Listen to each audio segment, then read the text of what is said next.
Assalamu alaikum and good morning. I am Dr. Syed Arif Kamal. I have been involved in anthropometry of children for the last 25 years. I have retired from the service of the University of Karachi as Dean Faculty of Science and Engineering. And right now I am involved full-time in my research and development. I'll be giving a series of 5 lectures. The first one would be an introduction, second one the preliminaries, the third one about the measurement of height, the fourth one about the measurement of mass, and the last and the fifth one is about the measurement of mid-upper arm circumference. Anthropometry is composed of anthropo, which means human, and metron, which means measure. Since we are talking of anthropometry of children, so let's see what are the challenges which we have in anthropometry. The first one is the subjects. Children, they are active, they are robust, they want to move, they don't want to stand still. So you have to really convince them, you have to make friends with them so that they can adapt the posture necessary for the proper measurement of height and mass. The next thing is the instruments. If you don't have the proper instruments, then you would not have the correct anthropometric measurements. Are these instruments calibrated properly at the start of each daily session? What is the meaning of calibration? Calibrations means that we have to check whether the instruments are working properly by measuring the standard height and a standard mass at the beginning of each session. And that should be done daily according to our team. The second thing is recording of the zero error. If the instrument has got a certain zero error, it must be recorded and subtracted from the measured values. Then there are 2 types of errors. One of them is the random error, which means that if you are making, let's say, 100 measurements, all of them would not be same, but then they are going to fall within a certain cluster. And then you have to find the correct value would be the mean of that. Now that is statistical in nature. Random error you cannot eliminate, but you can mathematically model. The other one is systematic error. And the systematic error is because of the system, because of the instruments, because of the procedures. And these could be eliminated or properly accounted for. And the other thing is the least count. The least count of the instrument is the least possible measurement which you can perform from the instruments. Like most of the studies you see and they have been reported, they have got the measurement of mass, measurement of weight from the bathroom scale, which has the least count of 0.5 kilograms. Least count is the least possible measurement which could be done from an instrument. Now, when you are conducting the studies regarding some growth abnormalities in children, these least counts are not appropriate. So, from the year 2011 to 2015, we enhanced the least counts to 0.01 centimeter for the measurement of height and 0.01 kilogram for the measurement of mass. The other thing is that what type of instrument you are using. A bathroom scale is a very crude instrument. Are you using a beam scale, a proper beam scale, proper calibrated beam scale? Now the third thing, aspect which is very important to the anthropometrist. Those who are performing these measurements, are they properly trained? is their reproducibility documented? What is the meaning of reproducibility? Which means if you are taking two measurements, then they should agree within the certain standard. And reproducibility, again, it's a mathematical concept. And it should be done, and it should be documented and should be studied beforehand. And if possible, it should be reported in research papers. That the measurements have been done by these anthropometrists whose reproducibility is this and this much. Then, the data which are collected, how you are interpreting them. If you are just measuring one measurement, you have one measurement of height and mass, it may not be so much useful. So you should have a series of measurements. How the child is going on the trajectory of height and trajectory of mass. Whether the child is properly gaining height and properly gaining mass. Being trained in mathematics and physics, I have done it very formally, and what we do is that by the proper measurements of height and mass, we give growth and obesity vector roadmap, in which we are giving the current status of the percentile of height, percentile of mass of the child, estimated adult height, estimated adult mass, whether the child is able to go into the armed forces of Pakistan or not, because the estimated adult height would give whether a boy is attaining 5 feet 4 inches needed for the induction into the Pakistan army, or girl is achieving 5 feet 2 inches again needed for induction into the armed forces of Pakistan. And then we can compare it with the mid-parental height or target height of the parents, which is computed by adding 13 in the heights of centimeters and dividing by 2 for boys, and subtracting 13 to the height of mother and father and dividing by 2 for the girls, and based on that we compare whether the child is really achieving the potential generated from the family. And then status pertaining to height, status pertaining to mass, the build child, whether the child is a small, medium or big build, the nutrition status of the child, whether the child has overnutrition, undernutrition, acute malnutrition or energy channelization, which means, for example, the child is obese but stunted, so that is energy channelization 2. The child is tall and wasted, that is energy channelization 1, and then puberty induced energy channelization, which we call as energy channelization 3. All of these things we can get from a proper measurement of height and mass. In addition, a recommendation is generated for the child for the next 6 months to attain a certain values of height and mass on the day of the checkup, in order that the child should maintain a proper height and proper mass.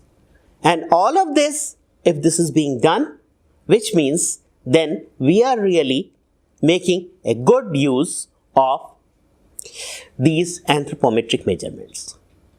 Now let's come to some of the preliminaries when you are doing these measurements. The very first thing is that you have to have the informed consent. If you are collecting the anthropometric data, simple data of height and mass or something, without the proper consent of the parents of the child, or at least one parent of the child, because the child is a minor, so we have to have the consent of the parent, and those children who are more than 7 years of age, then we at least get the verbal consent of the child. And there are two ways. There is the opt-in policy and the opt-out policy.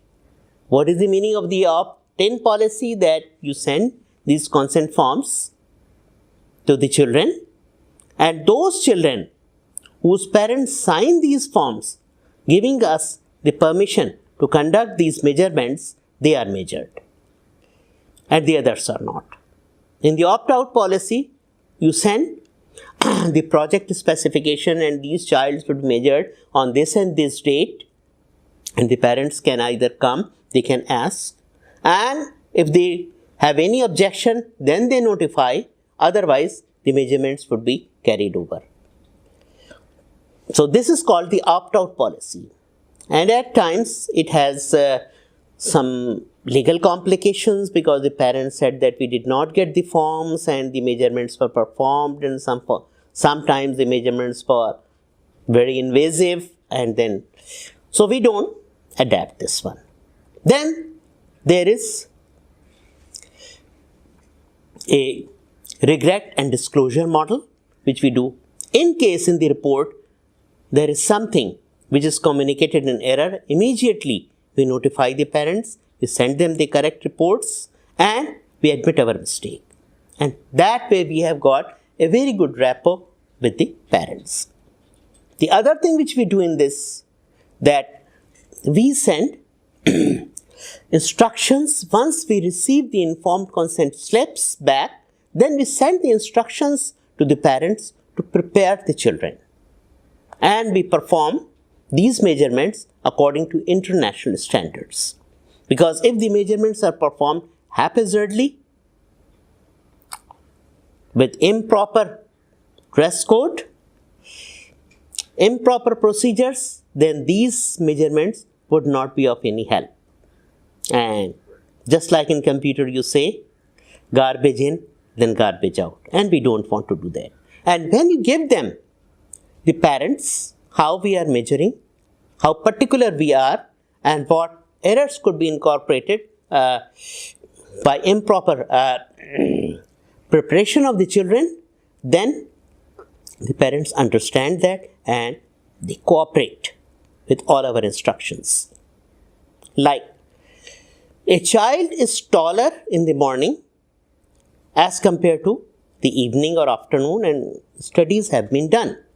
So we have tried to perform all the measurements of height and mass, and the measurements of height and mass and MUSC have to be done in the same session. You cannot do that. Today you have performed the measurement of height and tomorrow you are performing the measurement of mass and something like that. It has to be together so that it could be interpreted. So all of these measurements in our sessions are done till noon, nothing after noon. The principal investigator is always present in all the measurement sessions. So this gives us the quality of the research data so that we can publish in international journals. Now, there are two things which would come in this: privacy, confidentiality, and comfort of the students. Now, the students are disrobed for the measurements as per international standards, so we do have to give them privacy. And privacy should not only be visual, but should also be acoustic, so that if the parents of the children are giving some of the data or some of the history which should not be heard by others, and it is confidential. And again, we have to go by the Hippocratic oath that whatever goes between the patients and the doctors or the anthropometrist, it should remain confidential and should not be disclosed to a third party. So therefore, there should be, doors should be locked, there should be curtains for visual privacy as well as acoustic privacy. Then confidentiality, which comes, this is the confidentiality of the data. Whatever the data which comes, which are recorded, this is a trust, and the identity of the patient should not be disclosed to a third party, which means that when we are publishing these data in research journals, then the name, the case number, and these things should not be identifiable. Even the case numbers which we are reporting in the research papers are not the actual case numbers which are given in the reports to the parents. In fact, they have been generated through a mathematical code and they have been transformed. The first letters which are reported with the names as names of the children, they also do not correspond to the first letters in the names of the children. So this we have done in order to ensure the confidentiality of the data and comfort and safety. Like when we are going in our lab, we do not allow street shoes so that there should be, and the floor is mopped with Dettol so that there is infection free. And the anthropometrist and the doctors are required to remove wristwatches, chains, rings and so on, so that they should not inflict any cuts or abrasions on the bare skin of the children. And when we are listening to harsh sounds, then at times not only the fans but also air conditioners are turned off so that any other sound should not interfere with the sound of this. And when we are examining the eyes, then it should be a complete dark room so that we can get the conditions properly. So this is a very small care which when we are conducting these measurements in schools, then we have to see that the floor is mopped, cleaned, and all the benches, they do not have any sharp edges and so on. If there are any, it should be covered with tape so that the children's bodies are not cut. This is about the safety. Now about the comforts, in the children are undressed for the examinations, then we have to take care of their comfort. They do get cold easily. So in fact, even in mild weather, we do not turn on the fans when we are taking the measurements so that the students are at ease. So this is the way we are performing the measurements. Then there are two things which we record in our measurements, and these are very important. These are called the behavior code and the dress code. The behavior code we call as 0, 1 and 2. These are the numbers which are assigned. Now 0 is the case when the child is relaxed and cooperative. 1 is the child is cooperative but tense. And 2 is the child is resistant and nagging. The measurements, the ideal behavior code for the measurement is 0. You can still take the measurements in the behavior code 1, but when the behavior code is 2, the measurements which are taken would not be reliable. Now in the today's session, which we are almost coming to the close of the session, we have discussed about the importance of this anthropometry, which is very important. This should be able to generate the growth charts for the respective countries. We don't have the proper growth charts for the children of Pakistan at this stage, although we have been created for more than 65 years, but we have not been able to plan. So our teams have developed the scaled transformations from which we can transform the CDC charts to the Pakistani growth charts and tables. We have also extended the CDC charts, which were all available from 3rd to 97th percentile to 0.01 to 99.99th percentiles, so that we can also deal with the extreme cases. For those who have forgotten their statistics lesson, percentile is the ranking, which means a child who is at 99 percentile means that his score is more than the 99 of the students if there are a total of 100 students in the class. And a percentage means that you have to have the fraction of For example, a child who has got 60% marks means the child has 60 marks out of 100 marks, 60 divided by 100 into 100. So that is percentage. So the fraction expressed as part of 100. Cent, actually it is a word from French which means that 100. Percent, percentage and percentile, these are coming from that. So let me summarize today that I have given you the importance of anthropometry, the challenges which are there in measuring the younger generation, the importance of this anthropometry, little bit about the informed consent, the measurement process, opt-in and opt-out policies, and the behavior code, the privacy, confidentiality, and comfort. In the next lecture, we are going to go about the dress code, how we will be measuring and what dress code is necessary, and then we'll move over to the measurement of the height, the measurement of the base, and the measurement of mid-upper arm circumference. Thank you very much and hope to see you again.